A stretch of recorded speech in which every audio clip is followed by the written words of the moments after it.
You want somebody with money? Go to Richard Hart.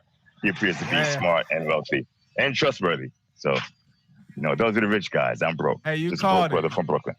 You called it right there.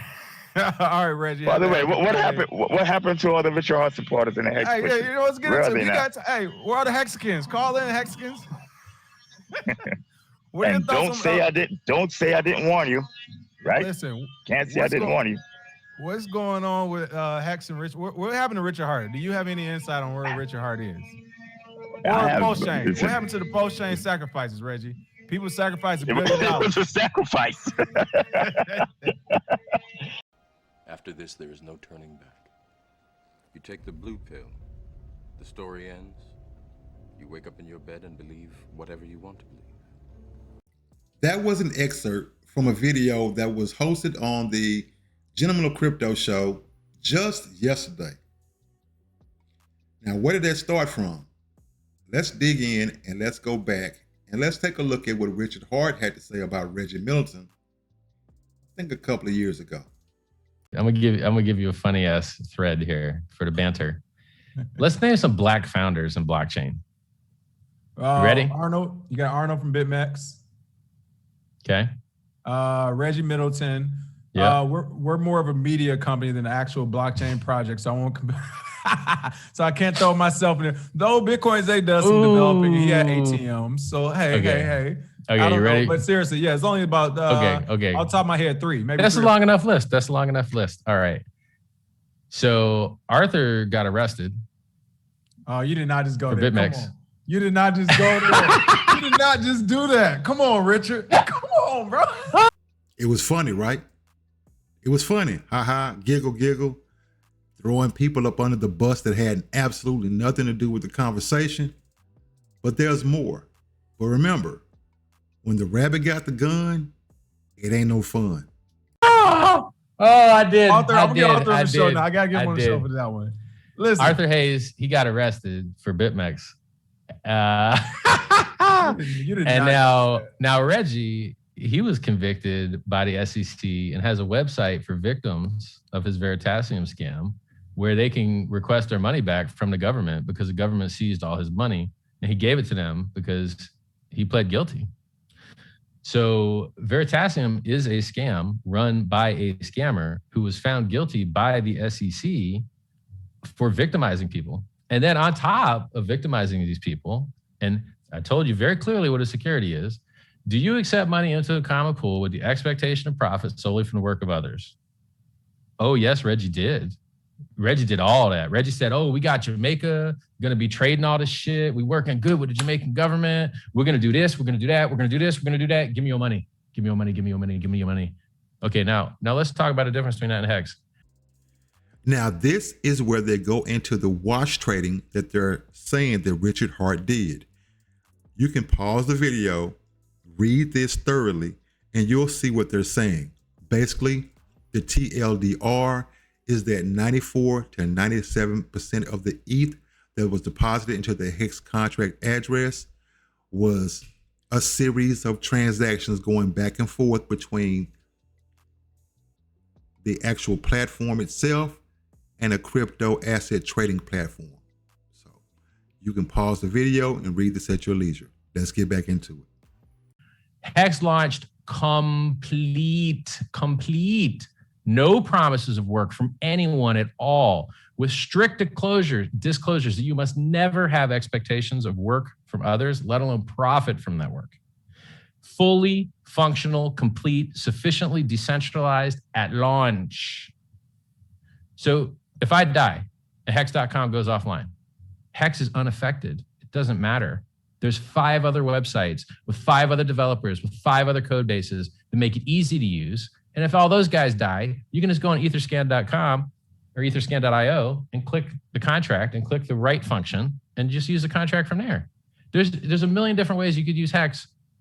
I don't matter. I don't have any special privileges or rights to that contract whatsoever. There's no admin keys. There's no special functions I can run. Anybody can run all the functions. They're all public functions. There's no private functions. So the concept that a guy who not only was he found guilty by the S.E.C, not only was is he doing restitution and paying back people's money to his victims? But he also got fucking hacked as well, or hacked himself to look hacked to keep the money that was stolen, quote, stolen, right? So he's like, oh, I got SIM swapped and I lost, all this money. And oh yeah, you got SIM swapped? I ain't gonna never get SIM swapped, bitch. I ain't never get hacked, bitch, because I'm better at everything than you. I'm better at computing. I'm better at trading. I'm better at everything. I'm even better at reflecting light, but I'm not going to get credit for that, am I? Hart misappropriated PulseChain investor funds. During the PulseChain offering period, investors invested more than $354 million of crypto assets in the PulseChain between July 15th, 2021 and March 3rd of 2022. It appears as if Hart transferred or directed the transfer of approximately $217 million in PulseChain offering proceeds. They list the assets right on the screen in front of you. You can read that. From the PulseChain sacrifice address to a privately held wallet, a private wallet. On January 26th of 2022, more than 26.5 million of Tether was transferred from the private wallet in 22 back and forth transactions, resulting in 26 million in ETH being deposited into the private wallet.